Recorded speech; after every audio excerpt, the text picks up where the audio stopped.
в който прочитаме славното дело на създателите на българската азбука – сомовските братя Кирил и Методий.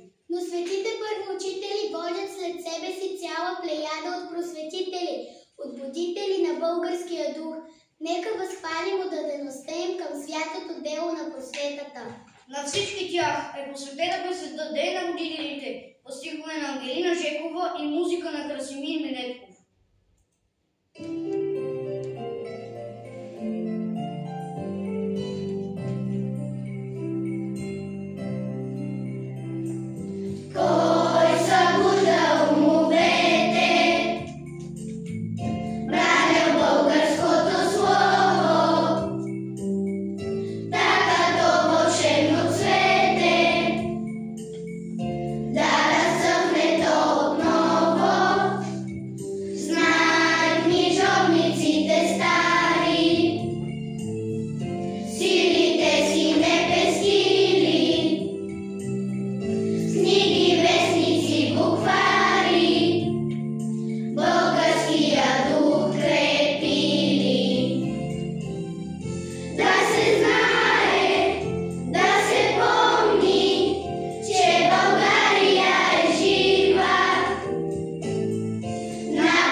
Родна реч, омайна сладка, що звучи на ден край мен.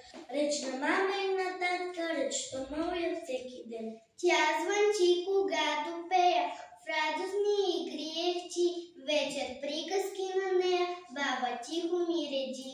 И над книгата унесена родна реч ми пак шепти, милва като нежна песен, като утрен звън трепти. Днес слънцето по-ярко се издига, събуждаш се с радост и скопнеш. Днес празник е на българската книга, която тъй обичаш и четеш. Създадоха на Кирил и Методий, светилник бени тя през вековете, към свободата някога ни води, сега към нови истини зове.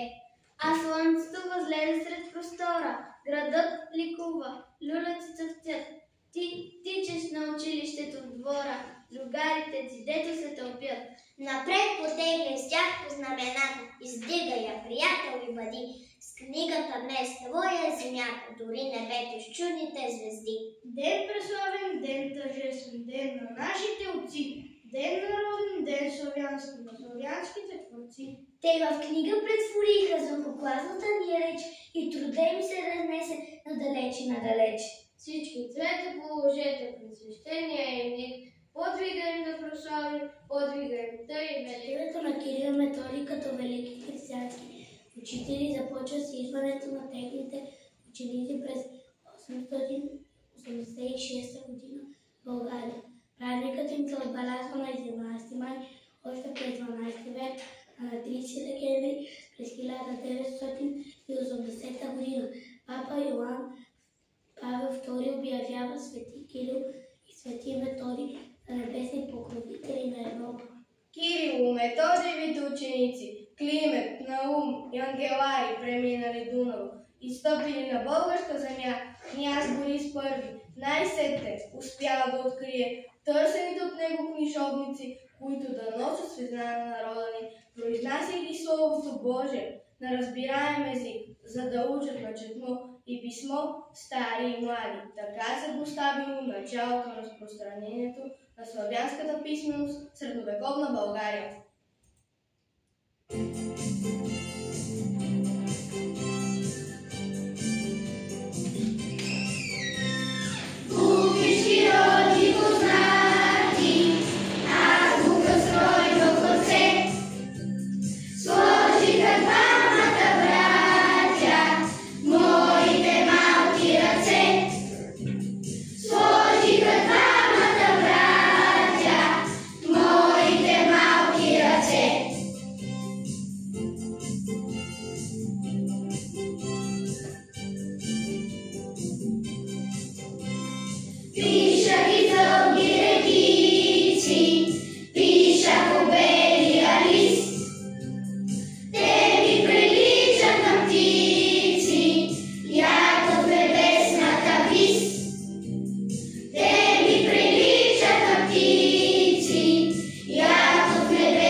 Когато вие сътворихте светлина и книга, много мечове раздяде, а речта ни родна не умря.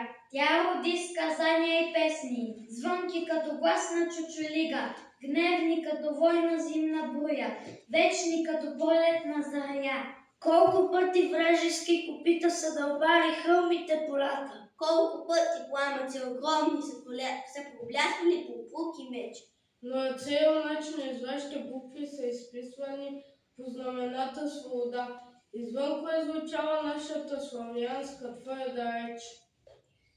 През настоящата 2025 година България отбелязва две значими годишни. 1160 години от откръстването на българите от Борис Михаил, 1170 години от създаването на българската писменост. Азбуката на светите братя се нарича Глаголица.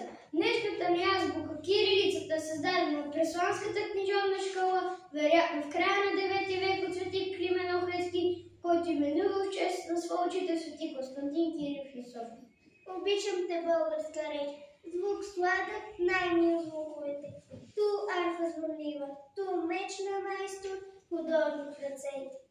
Обичам те, роден език, ту гъвкав, ту твърд, като камък е омазен, жив израз и клик на мисъл, на блян, на дух пламен. Език за песни и събран, език с течво благородно, от твоята съм сладост пян, как леш си звучиш ти свободно. Как твоята хармония плени слуха, о, реч мощна напета в песните на нашите жени, в крилатия стих на поета. Родна реч прекрасна, сладка родна реч, като песен ясна ти ехтиш далеч. Постепенно кирилицата изместила глаголицата. Тя била много полезна на българският език. Старобългарската култура се превърнала в модел за подражание на всички славянски култури. Били създадени образцови произведения. Кирилицата се използва като официална азбука от 12 държави. Наред с латинската и гръцката азбука, кирилицата днес е третата азбука в Обединена Европа. Слава на светилниците стари, по които свещи са димели, за да срещнете на градовете, будни под ранилата зора. Слава на мечтите ви безсмъртни, дръзко вековете прелетели. Слава на мечтите на вестниците, които са държали пачите.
Be